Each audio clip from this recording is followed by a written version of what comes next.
What's up, guys? How y'all doing? I'm here to give you guys my first recap and my first impressions on RWBY Volume 5 on Episode 1 or Chapter 1. This episode right here was actually pretty sweet, not too bad. And the way how I was given in the info dumping, etc., actually did a nice job. But it leaves me with a lot more questions to come. I'm very sorry if this recap came out very late afternoon, but you know, I have my other things to do. And I want to watch the chapter or episode with with certain family members, and it was really fun, and I even had a conversation with them. So if anything else, let's go. We have to it that Crow introduces Team Ranger, or should I say Ruby, Jean, Nora, and Ren to the city, and it was pretty sweet, and they were up high in the sky and having fun and enjoying the view. And later on, it ends up going to a scene with Weiss taking a trip to a certain location to Mistral, possibly. Of course, they did hear a radio frequency where someone's really calling for help. Weiss did ask the old man, the man that was driving the cargo plane, can we go help him? But we have to it that the guy says, I'm pretty sure whoever picked up this frequency could also help him out. But, you know, this cargo plane's not meant for combat. My ship, my rules, kid. Sorry. Even Weiss feels a little guilty just abandoning them. And I can't blame her for that, honestly. If I hear someone who needs help with something, I would try to go to their aid. But aside from that, there was a little small scene with,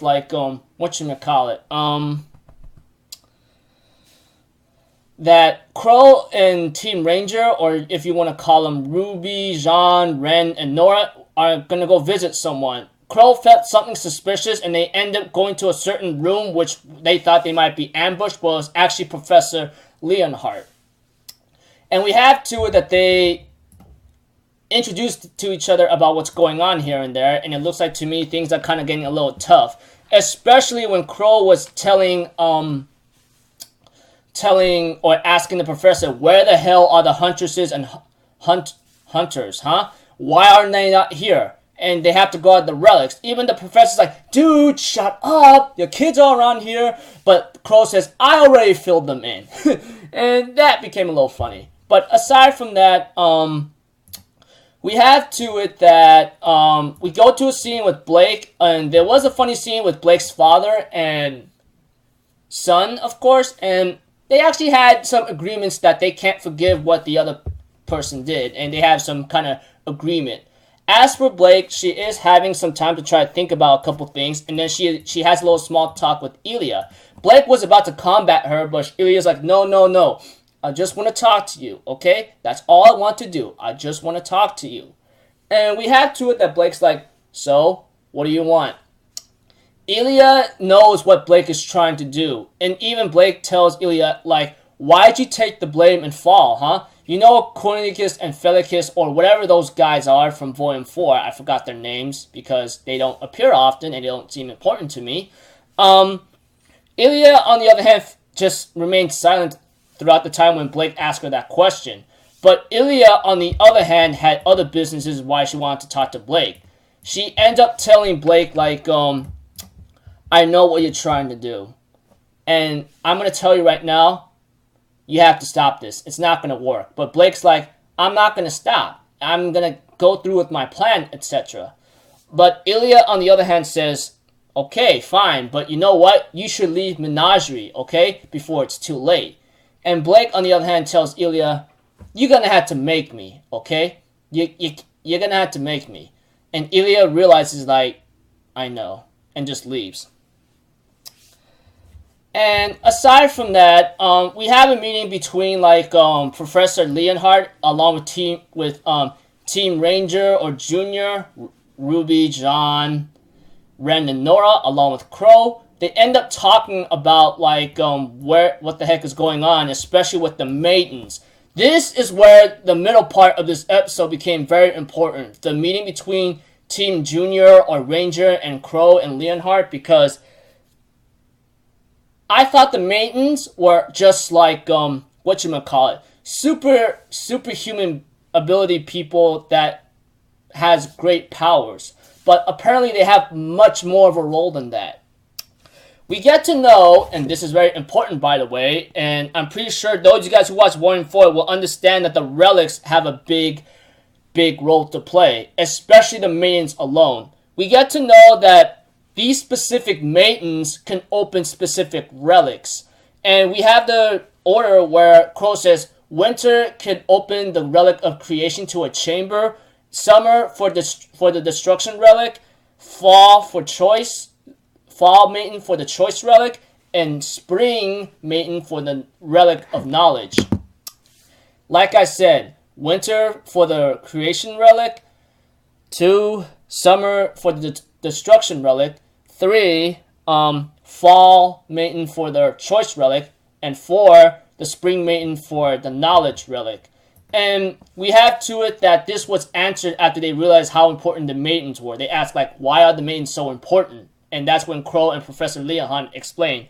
But what makes it ugly and worse about the Spring Maiden right now is that that she was a troublesome one. We get to know that when she was a young kid and child or something, which is to my shock because I thought they might choose someone who's that of possibly age of 16 or up to take up the maiden position. That was just my theory. But aside from that, the Spring Maiden was determined to fulfill her role, but the weight of her responsibility as a maiden was too much for her, and she ran away from everything. Her training, her powers, everything. And that became a disaster because after that time when she ran away, possibly sometime after a decade, during that decade or something, which Crow decides to mention right away, is that the Spring Maiden is possibly picked up by the Bandit tribe, which is the Bronwyn tribe, which is the tribe that Crow was part of, which I'm surprised is called the Bronwyn Bandit tribe. But aside from that, Raven gathered a lot of followers, but after she got into Spring Maiden, everyone kept on following her easily. And that is much of a problem, even big of a problem after that meeting, because we have to it that Crow tells them the location of where the bandit is at, especially Raven being the one being Yang's mother, obviously, being behind the kidnapping the Spring Maiden. Not only that is, we get to know that they have to mobilize their forces and go rescue the Spring Maiden. But Professor Leonhardt says, we can't do that right away. I have to talk with the council. Not to mention, if we screw this up or even mess this up even a little bit, the bandit tribe would just scatter and fall, and the Spring Maiden would just run off who knows where because she has not trained her powers long enough to even keep them under control.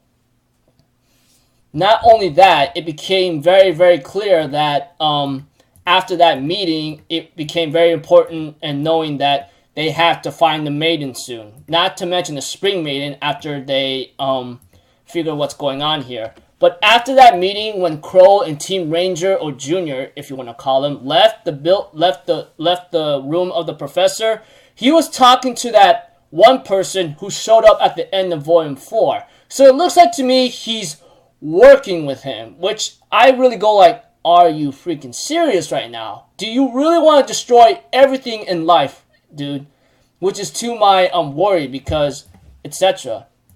But aside from that, we have to it that Crow decides to go to a bar while he tells Team Ranger or Junior to go back to the house or to the room because he has to have a drink. And this is where it plays a scene where Volume 4 ended off on, where Crow meets a boy named Oscar and he says, I would like to have my cane back, and that's when Crow's like, it's good to see you again, Oz, and ends up tossing him his cane, and it ends off there. But aside from the way how it plays off an extended scene like that, we have to it that we get to see Yang in the bar who asked for water, and some guy was trying to flirt with Yang, and Yang was about to get her hair touched, but Yang just grabbed the guy's hand and just punched him, like Falcon punched him hard, and then he was bouncing around in the room and it flew out. I'm like, oh yeah, I love her now. But aside from that, Yang was still twitching a bit when she was trying to grab the water bottle. But apparently, like, I guess she still couldn't get over that traumatizing aftermath after Adam cut her arm. We all know that. I guess she hasn't gone over it yet. But when she was about to leave, the guy who's trying to flirt with her says, I heard that you're looking for someone. Maybe I can help. And therefore ends off there. But aside from that, we get to see a scene with Nora, Ren, and John being introduced by Oscar and Crow being all drunk again, which Ruby comes out in an angry manner and tone go like, what the hell is going on here, dude? Can't I read my comic book in peace? And therefore ends up seeing a boy and he says, you have silver eyes. And Ruby's like, can I help you? Or who are you? And Oscar's like, I'm supposed to say my name is Professor Ozpin. And Crow's like, I found him! In the drunk manner. I'm thinking about mine, Crow, you never learn how to freaking learn, do you? Aside from that, they're reunited with Professor Ozpin. But apparently it's Oscar with Ozpin's soul, or possibly combination. But aside from that, the opening of RWBY Volume 5 played in, and it was pretty cool. We get to see all 4 main heroines of Team RWBY having their own personal problems to deal with. Crow with Oscar and Team Ranger or Junior. And we get to see a scene with Professor Leonhardt. It looks like to me he is possibly held in a hostage or in a certain situation where he has to work with one of Salem's subordinates. And we get to see that buff guy that helped Oscar out with the train ticket and Adam right there too. Adam Taurus. And of course, like, we get to see that our Team RWBY heroines are going to face their battles with like the personal battles, etc. And of course, there is a scene with like Yang and her mother staring at each other, so there's a chance that they might possibly meet. And as for Sun and Blake, they're still in menagerie, etc. But aside from that, it looks like to me, Cinder might have a role to play in Volume 5. That is for 100% sure. But aside from that, we have to it, of course, that Ilya, on the other hand, is going to face off against Blake. While for Weiss, she will come to a fight. But aside from that, we get to see Team Ranger or Junior taking on that buff guy of Salem's subordinates on a head-on fight. Of course, that was Ren and Nora taking him on, so there might be a chance that we might see him in the future in a fight. But as for Blake, of course, there is a scene with Ilya having to fight Blake, and that's when Blake will have no choice but to fight Ilya alone. And we see to it that Yang is possibly fighting a former enemy that she fought in Volume 3, possibly, but who knows. But aside from that, it looks like to me all the 4 heroines might have reunited in this opening, but that's just like maybe another troll to say that's just them. That's just them. But aside from that, it looks like to me the way how the opening ends off, that was played, ends off with Team RWBY facing off against Salem once and for all. But yeah. So overall, this episode or chapter right here was really, really good. The importance of how the Maidens have the roles to play is a big, big revelation, because I thought the Maidens were just like super strong people who will turn the tide of war against Salem, but that's not the case exactly, because they have a role to play, a major role, and it's not just about having strength and powers, etc. It's most likely being the keys to opening the relics or grabbing the relics, etc. So, like I said, winter for creation, summer for destruction, and fall for choice, and spring for knowledge. We get to know that these 4 maidens have a specific relic they can open, or a specific maiden that opens a certain chamber to a relic. And of course, the Spring Maiden, she kind of became troublesome and ran away like a child and ends up getting caught by the bandit tribe by Raven, apparently, that Crow mentioned. And Professor Leonhardt is in trouble right now. It looks like to me what the opening shows right now is that he is unwillingly, or he's reluctantly working with him, one of Salem's subordinates.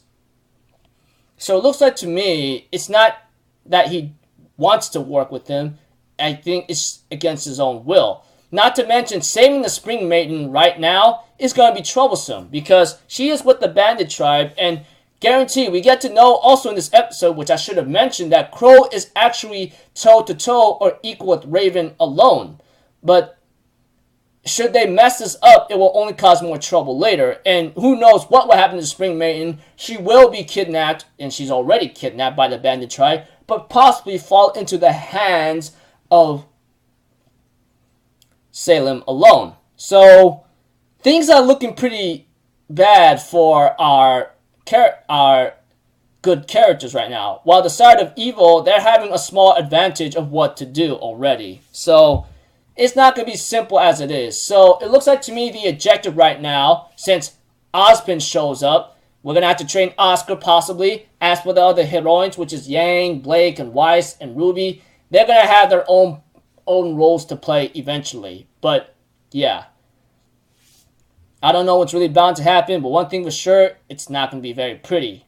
Because the side of evil or Salem's faction already has a certain advantage over this issue already. So I don't know how's it going to go, but one thing for sure, the relics and maidens are connected to each other, and each specific maiden can only open to a specific relic. The only question is, what relic does Beacon have? And as for Haven Academy, that Team Ranger and Crow is at right now, I think it was hinted at that they have the Relic of Knowledge, but I don't know about that. I didn't hear that correctly. So, since Beacon fell and Salem's looking for the chamber or relic right now, what is the relic that they have that Beacon has? But we'll have to find out later. So, until then, I'll see you guys in my next video. So, alright? I'm Alpha0 people. Have a good day. And I'll see you guys next time, alright? Peace out. Bye-bye. Choo-choo-choo!